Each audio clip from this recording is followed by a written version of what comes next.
13वीं शताब्दी की ठंडी हवाओं में मंगोलिया की घास के मैदानों पर जब घोड़े दौड़ते थे, तब किसी को यह अंदाजा नहीं था कि इतिहास का सबसे भयानक नाम आकार ले रहा है, चंगेज खान। उस युग में गुलाम शब्द आज की तरह केवल जंजीरों से बंधा हुआ व्यक्ति नहीं था, बल्कि वो इंसान था जिसकी किस्मत किसी युद्ध के परिणाम से लिखी जाती थी। चंगेज खान के लिए गुलामी कोई भावनात्मक या धार्मिक अवधारणा नहीं थी, ये एक रणनीति थी, सत्ता का औजार थी। जब मंगोल सेना किसी शहर को घेरती थी, तब लड़ाई केवल तलवारों से नहीं होती थी, वो डर, भूख और समय से लड़ी जाती थी। जो नगर झुक जाते थे, वहां के लोग मारे नहीं जाते थे, लेकिन उनकी आज़ादी छीन ली जाती थी। पुरुषों को सेना में जबरन भर्ती किया जाता, स्त्रियों और बच्चों को अलग अलग कर दिया जाता, और कारीगरों, लोहारों, इंजीनियरों तथा विद्वानों को विशेष रूप से चिन्हित किया जाता, क्योंकि चंगेज खान जानता था कि तलवार से ज्यादा खतरनाक ज्ञान होता है। उसके लिए गुलाम वो नहीं था जो बेड़ियों में जकड़ा हो, बल्कि वो था जो मंगोल साम्राज्य की मशीन का एक पुर्जा बन चुका हो। चंगेज खान स्वयं गरीबी, अपमान और परित्याग से निकला था, और यही कारण था कि वो भावुक दया और अनावश्यक क्रूरता दोनों से दूर रहता था। जब कोई नगर प्रतिरोध करता था, तब उदाहरण बनाया जाता था, लेकिन जब कोई आत्मसमर्पण करता था, तब वहां के लोगों को जीवित रखा जाता, पर स्वतंत्र नहीं। गुलामों को परिवारों से अलग किया जाता ताकि वे दोबारा विद्रोह न कर सके। बच्चों को छोटी उम्र से मंगोल रीति रिवाजों में ढाला जाता, उन्हें घुड़सवारी, तीरंदाजी और आज्ञा पालन सिखाया जाता। धीरे धीरे वे ये भूल जाते कि वे किस नगर या किस कबीले से आए थे। ये मानसिक गुलामी थी, शारीरिक से कहीं अधिक गहरी। चंगेज खान समझता था कि अगर किसी इंसान की पहचान बदल दी जाए तो उसे नियंत्रित करना आसान हो जाता है। इसलिए मंगोल साम्राज्य में कई ऐसे सेनापति थे जो जन्म से मंगोल नहीं थे, लेकिन सोच से पूरी तरह मंगोल बन चुके थे। स्त्रियों के साथ व्यवहार भी किसी एक रंग में नहीं था। युद्ध में पकड़ी गई स्त्रियां या तो उच्च अधिकारियों के घरों में भेजी जाती, या फिर उन्हें साम्राज्य की जनसंख्या बढ़ाने के उद्देश्य से विवाह या संबंधों में बांध दिया जाता। ये कोई रोमांटिक निर्णय नहीं था, ये जनसांख्यिकीय नीति थी। चंगेज खान चाहता था कि उसका साम्राज्य केवल जमीन से नहीं, खून से भी फैले, लेकिन इसके साथ ही एक कठोर नियम भी था। जो सैनिक या अधिकारी गुलाम स्त्रियों के साथ बिना आदेश क्रूरता करता, उसे दंड दिया जाता। ये विरोधाभास ही चंगेज खान को इतिहास का सबसे जटिल शासक बनाता है। वो निर्दयी बा, लेकिन अराजक नहीं। उसके अत्याचार योजनाबद्ध थे, भावनात्मक नहीं। गुलामों से काम लिया जाता था, लेकिन उन्हें पूरी तरह बेकार समझकर नहीं छोड़ा जाता था। कुशल गुलामों को बेहतर भोजन, सुरक्षा और कभी-कभी स्वतंत्रता भी दी जाती थी, अगर वे साम्राज्य के लिए उपयोगी साबित हों। कई इतिहासकार मानते हैं कि चंगेज खान के शासन में गुलामी स्थायी नहीं थी, वो एक अवस्था थी, एक परीक्षा थी। जो गुलाम निष्ठावान साबित होते, उन्हें ऊपर उठने का अवसर मिलता। यही कारण था कि कई जीते हुए लोग विद्रोह नहीं करते थे। उन्हें उम्मीद होती थी कि मंगोल व्यवस्था में उनकी स्थिति बेहतर हो सकती है, लेकिन जो इस व्यवस्था को चुनौती देते, उनके लिए कोई दया नहीं थी। शहर के शहर मिटा किए जाते ताकि बाकी दुनिया डरकर झुक जाए। ये एपिसोड हमें ये समझने पर मजबूर करता है कि चंगेज खान के लिए गुलाम केवल इंसान नहीं थे, वे संदेश थे। हर गुलाम एक चलता फिरता उदाहरण था कि मंगोल साम्राज्य से लड़ने का अर्थ क्या होता है। और यही डर, यही मनोवैज्ञानिक आतंक मंगोलों को अपराजेय बनाता गया। ये कहानी केवल अत्याचार की नहीं है, ये सत्ता की उस ठंडी सोच की कहानी है जहां भावनाओं के लिए कोई जगह नहीं थी। मंगोल शिविरों में गुलामों को जानबूझकर अमानवीय परिस्थितियों में रखा जाता था। उन्हें कम खाना दिया जाता, जानबूझकर थकाया जाता और फिर कठिन से कठिन काम सौंपे जाते। इसका उद्देश्य केवल काम करवाना नहीं था, बल्कि ये साबित करना था कि चंगेज खान की सत्ता के सामने इंसानी गरिमा का कोई मूल्य नहीं।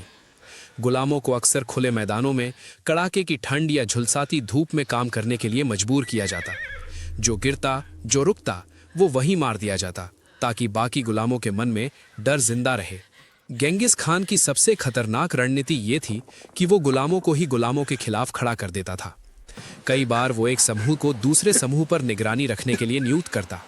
यदि कोई गुलाम भागने की कोशिश करता, तो उसकी सजा पूरे समूह को दी जाती।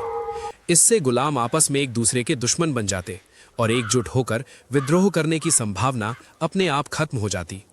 ये मनोवैज्ञानिक युद्ध था, ऐसा युद्ध जिसमें तलवार की जरूरत नहीं पड़ती थी। युद्धों के दौरान गुलामों का सबसे भयावह उपयोग किया जाता था। चंगेज खान उन्हें मानव ढाल की तरह इस्तेमाल करता। दुश्मन के किले पर हमला करने से पहले गुलामों को आगे बढ़ाया जाता, ताकि तीर, तेल और पत्थर पहले उन्हीं पर गिरे। इससे मंगोल सेना सुरक्षित रहती और दुश्मन की रक्षा पंक्ति भी कमजोर हो जाती। गुलाम जानते थे कि वे मरने जा रहे हैं, लेकिन पीछे हटने का अर्थ तत्काल मौत था। इस स्थिति में उनका जीवन केवल कुछ सांसों का मेहमान बन जाता। कई बार गुलामों को जानबूझकर क्रूरता का उपकरण बनाया जाता। गेंगिस खान उन्हें आदेश देता कि वे अपने ही शहरों, अपने ही लोगों के खिलाफ काम करें, किले ढहाएं, रास्ते दिखाएं या रसद पहुंचाएं। ये केवल रणनीति नहीं थी, ये आत्मा तोड़ने की प्रक्रिया थी। जब कोई व्यक्ति अपने ही लोगों के विनाश में भागीदार बन जाता है तो वो भीतर से टूट जाता है। गेंगिस खान ये बात अच्छी तरह समझता था। स्त्रियों और बच्चों के लिए गुलामी और भी भयावह थी। युद्ध में पकड़ी गई महिलाओं को अलग कर दिया जाता, कुछ को सैनिकों में बांट दिया जाता, कुछ को घरेलू गुलाम बना दिया जाता और कुछ को केवल इसीलिए मार दिया जाता ताकि डर की कहानी दूर दूर तक फैल जाए। बच्चे यदि मजबूत होते तो भविष्य के गुलाम सैनिक बनाए जाते और यदि कमजोर होते तो उन्हें जीवित रखना व्यर्थ समझा जाता। इस निर्दयी चयन प्रक्रिया ने पूरे एशिया में गेंगिस खान के नाम को आतंक का प्रतीक बना दिया। गेंगिस खान जानता था कि केवल तलवार से साम्राज्य नहीं चलता, डर से चलता है। गुलामों के साथ की गई क्रूरता की कहानियां जानबूझकर फैलने दी जाती थीं। जब कोई शहर सुनता कि पड़ोसी नगर में गुलामों के साथ क्या हुआ तो कई बार वे बिना लड़े ही आत्मसमर्पण कर देते थे। इस तरह गुलामी केवल युद्ध के बाद की स्थिति नहीं थी, बल्कि युद्ध से पहले की रणनीति बन चुकी थी। इस खंड में गेंगिस खान का असली चेहरा उभरता है, एक ऐसा शासक जिसने गुलामी को व्यवस्था बना दिया, क्रूरता को नीति बना दिया और इंसानों को साधन में बदल दिया। उसके साम्राज्य की नींव केवल विजय पर नहीं, बल्कि टूटे हुए मन, कुचली हुई आत्माओं और खामोश चीखों पर रखी गई थी। समय के साथ गेंगिस खान का साम्राज्य इतना विशाल हो गया कि सूरज उसके राज्य में कभी अस्त नहीं होता था। लेकिन इस फैलाव की असली कीमत उन अनगिनत गुलामों ने चुकाई जिनकी जिंदगी डर, भूख और आज्ञा में गलती के बीच सिमट कर रह गई थी। गेंगिस खान ने गुलामी को केवल श्रम या युद्ध के साधन की तरह नहीं इस्तेमाल किया, बल्कि उसे शासन की आत्मा बना दिया था। हर गुलाम ये जानता था कि वो जीवित है लेकिन स्वतंत्र नहीं, सांस ले रहा है लेकिन अपने लिए नहीं। धीरे धीरे ये व्यवस्था इतनी गहरी हो गई कि गुलाम अपने स्वामी से नहीं बल्कि अपनी ही उम्मीदों से डरने लगे। उन्हें ये सिखा दिया गया था कि आज़ादी एक भ्रम है और आज्ञाकारिता ही जीवन का एकमात्र सत्य। यही मानसिक गुलामी मंगोल साम्राज्य की सबसे मजबूत दीवार थी। लेकिन इतिहास हमेशा एक सा नहीं रहता। जैसे जैसे साम्राज्य बढ़ता गया, गुलामों की संख्या बढ़ती गई और उनके साथ बढ़ता गया भीतर ही भीतर उबलता असंतोष। कई गुलाम सैनिक बन चुके थे, कई प्रशासक, कई कारीगर, और यही लोग मंगोल व्यवस्था को भीतर से समझने लगे थे। गेंगिस खान ने उन्हें ऊपर उठने का मौका दिया था, लेकिन ये मौका भी शर्तों में जकड़ा हुआ था। जरा सी निष्ठा में कमी, जरा सा सवाल और वही आदमी फिर से गुलाम बना दिया जाता या इतिहास से मिटा दिया जाता। इस डर ने लोगों को चुप तो रखा, लेकिन पूरी तरह वफादार नहीं बना पाया। गेंगिस खान की मृत्यु के बाद ये डर धीरे धीरे अपनी धार खोने लगा। उसके उत्तराधिकारी उसकी तरह कठोर तो थे, लेकिन वैसी मानसिक पकड़ नहीं बना पाए। गुलामों ने पहली बार ये महसूस किया कि सत्ता अमर नहीं होती। जिन लोगों को केवल आदेश मानना सिखाया गया था, वे अब आदेशों को समझने लगे थे। कहीं कहीं विद्रोह फूट पड़े, कहीं लोग भागने लगे और कहीं मंगोल व्यवस्था का इस्तेमाल कर वही लोग ताकत में आ गए जो कभी गुलाम थे। यही इस कहानी का सबसे बड़ा विरोधाभास है। गुलामी ने मंगोल साम्राज्य को खड़ा किया, लेकिन उसी गुलामी ने भविष्य में उसकी नींव को कमजोर भी किया। इतिहासकार आज भी इस बात पर बहस करते हैं कि क्या गेंगिस खान केवल एक क्रूर तानाशाह था या अपने समय का सबसे यथार्थवादी शासक।